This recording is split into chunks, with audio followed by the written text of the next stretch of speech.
Hi everyone, I'm Sandy and welcome back to my channel. Today I have a fun video, or I think it's fun anyway. For those of you who don't know, June is my birthday month and I am turning a very big birthday this year, which is 50. And I thought I would go out and see kind of, my list loving self, see if there was a list of books that you should read before you're 50. And of course I found one. So, right up my list alley. So I thought I would go through them today. This is a list I found from Penguin Random House. So I'm sure all of these books were also published by Penguin Random House, but it is the only one I actually found that was specific for what I wanted. There was one that was 20 books to read before you're 50, but this is, 50 books to read before you're 50. So I'm just going to go through them and maybe I'll put up a counter here and here for, read and unread and kind of go from there, but I'm not going to try and keep track of the numbers when I'm going through them. I'll just put them up and go from there. So, all right, let's dig into it. So the first book is My Life in France by Julia Child, oh my, and Alex Prudhomme, I'm not sure if that's how you say his name, which is basically the story of Julia Child. And I have not read this one, so this one's going in the no column. But I would love to. I think it's a fascinating story. I have seen Julie and Julia, which I love that movie. And so I would love to learn more about Julia Child. I just haven't had time. All right, next book. A Field Guide to Getting Lost by Rebecca Solnit.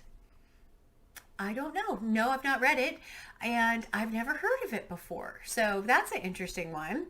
The next one is The Signature of All Things by Elizabeth Gilbert, who is the author of Eat, Pray, Love. Nope, I haven't read this one, nor have I actually read Eat, Pray, Love.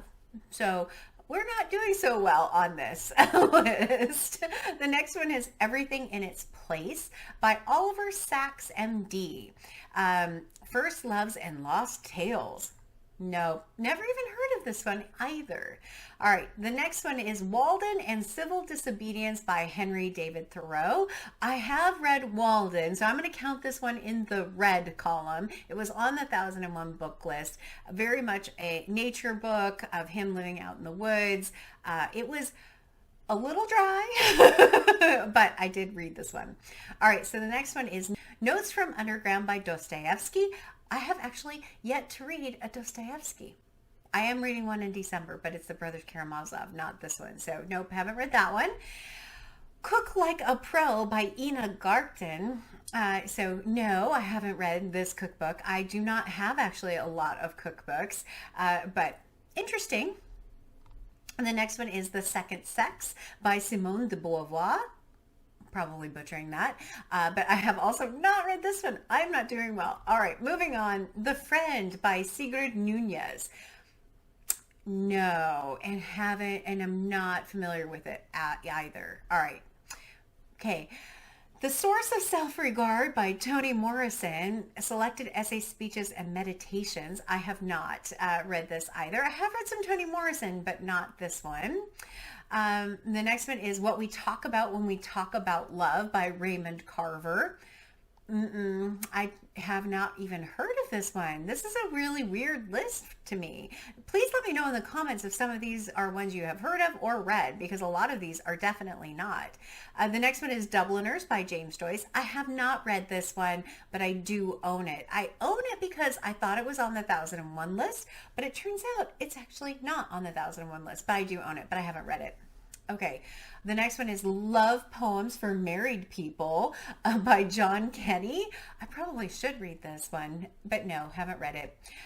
Last Orders by Graham Swift, a winner of the Booker Prize, author of Waterland. I have actually read Waterland, but I have not read Last Orders. Yeah, don't know. Of Human Bondage by W. Somerset Maugham, Maugham. I have not read this one, but I think it's on the 1001 list. I will double check in editing. Editing Sandy will put up something that says if it's on that list. The next one is Salt by Mark Kurlansky. Nope, I've never read that one. The next one is The Blind Assassin by Margaret Atwood. I have read The Blind Assassin. I read it last year with my friend Sonia. It is an interesting one, though. I saw the twist coming of that one. I don't know if I would say it's a little bit lower down on the list of Atwoods that I have read.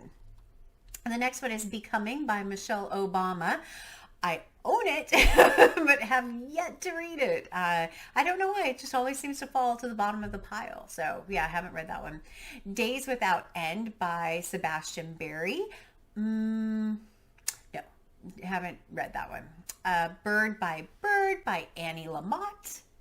Some Instructions on Writing and Life. Nope, haven't even heard of that one. Good Soldier by Ford Maddox Ford. I haven't read this one, but I want to, and it is absolutely on the 1001 list, so I know I will be reading it fairly soon. This was actually one I've seen on multiple kind of lists, and so it's probably the one so far out of all the books that I've talked about, listed really, that I'm the most interested in reading. Okay, so the next one is Option B by Sheryl Sandberg and Adam Grant, Facing Adversity, Building Resilience, and Finding Joy.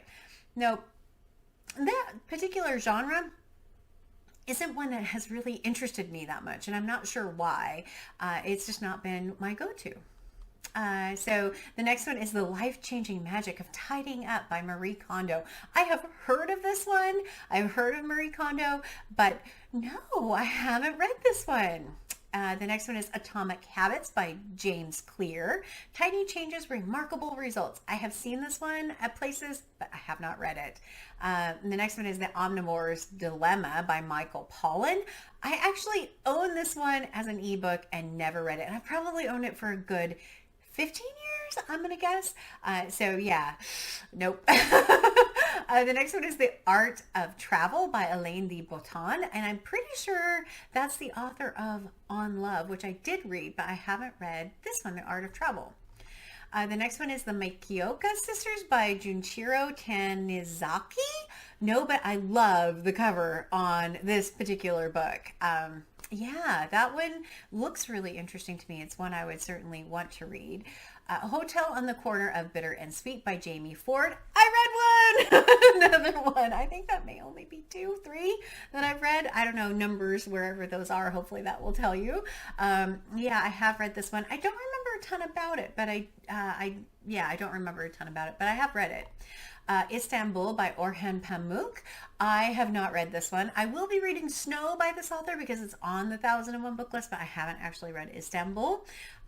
Before We Were Yours by Lisa Wingate. I have actually read that one. It's a fairly new release. I read it last year sometime, I believe. But yeah, I have read that one. I can't remember much about like the plot behind it though, which is always a bit of a problem for me. I don't remember like what I even thought of it because I don't think I wrote anything in Goodreads about it.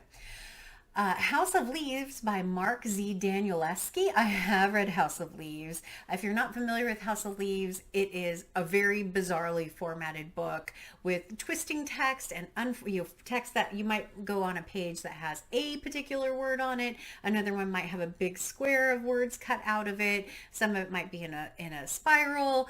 It is very strangely formatted book. I know a lot of people on BookTube have read it. I would say I found the format of it interesting, but it wasn't one of the stories that I was like, oh, I have to reread this at some point. But I have read it, and it is on the 1001 book list. And then we have A Year in Provence by Peter Mayle, and this one looks fascinating with the cover. I would definitely read something like that. The next one is The Rape of Europa by Lynn H. Nichols, The Fate of Europe's Treasures in the Third Reich and the Second World War. Oh, this is apparently the book that the movie The Monuments Men was based on, which I was fascinated by that movie. This is one I would love to be able to read, but I haven't read it. The next one is Sons and Lovers by D.H. Lawrence. I have read this one, and it wasn't my favorite book, but I did read it this last year. It was on the 1001 list, so yeah, I read another one. All right, Wanderlust by Rebecca Solnit. No, that's 2 books by Rebecca Solnit. Have you read anything by her? I've never even heard of her as an author. So the next one is The Artist's Way by Julia Cameron, A Spiritual Path to Higher Creativity. No, that's not in my wheelhouse, really. It's not a book I would really read on a regular basis, or I mean, I'll pick up that kind of book on a regular basis. The next one is So Much Life Left Over by Louis de Bernières. That's not how you say that last name. This is the author of Corelli's Mandolin. I have read Corelli's Mandolin. Corelli's Mandolin has one of my favorite quotes of all time in it, which is, "History is the propaganda of the victor." I will always remember that and associate it to this particular author in Corelli's Mandolin. But I have not read So Much Life Left Over. Interesting. Next one is Go Tell It on the Mountain by James Baldwin. I haven't read this one yet. I have read Giovanni's Room. This one is on my list, or I mean, I own it now, so I will at a minimum be reading it next year sometime. But yeah, Go Tell It on the Mountain. Haven't read it yet.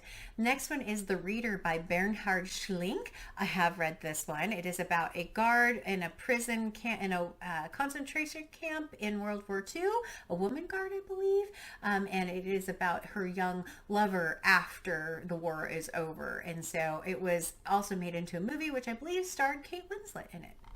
And then The Age of Innocence by Edith Wharton. I own this. It's on my 2022 list, so I will be reading it sometime this year. I don't remember when I have it scheduled though, but I haven't read it yet.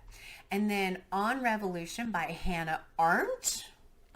Nope, I don't even know what that one is. Yeah, no idea.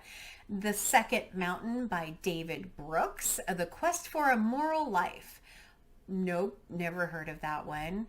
The Fire Next Time by James Baldwin. No, actually I've never heard of this one. I've heard of Go Tell It on the Mountain. I haven't heard of this one, which is interesting. Far from the Maddening Crowd by Thomas Hardy.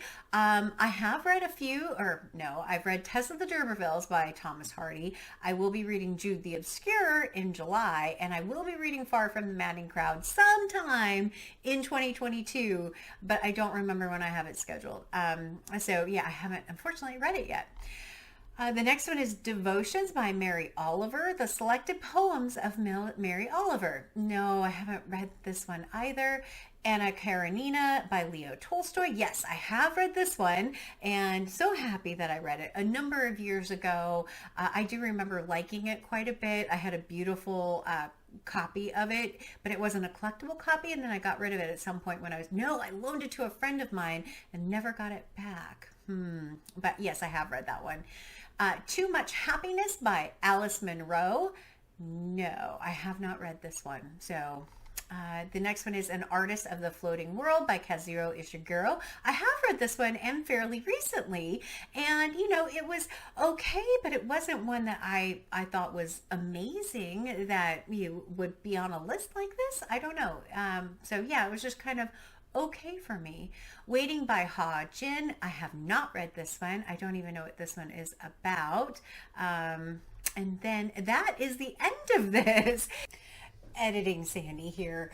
I promise you, I did not mess up the numbers. I went back to the site and counted, and their list of 50 books only has 49 on it. I mean, I couldn't ask for a better ending to that. All right. Okay, editing part 2. I think I know what it was. So the book Walden and Civil Disobedience by Henry David Thoreau, I think they counted it as 2 books. Why they have it listed as 1 in there, I have no idea, but it would change my numbers to 1 additional unread. So I'm going to go ahead and update that. I don't know. So I'm going to go out on a limb and say my read count over here is significantly lower than my not read count. So I guess what that means is I don't have to turn 50. Yay! Is that the rule? If I don't read the book by 50, I don't have to turn 50? You know, like with any list, this is just a bit of fun to celebrate my 50th birthday. I certainly don't feel like you have to read all of these books or read these books by your 50th birthday or my 50th birthday, because obviously I did not do that. It was just a fun way to pull a list of 50 books for everyone.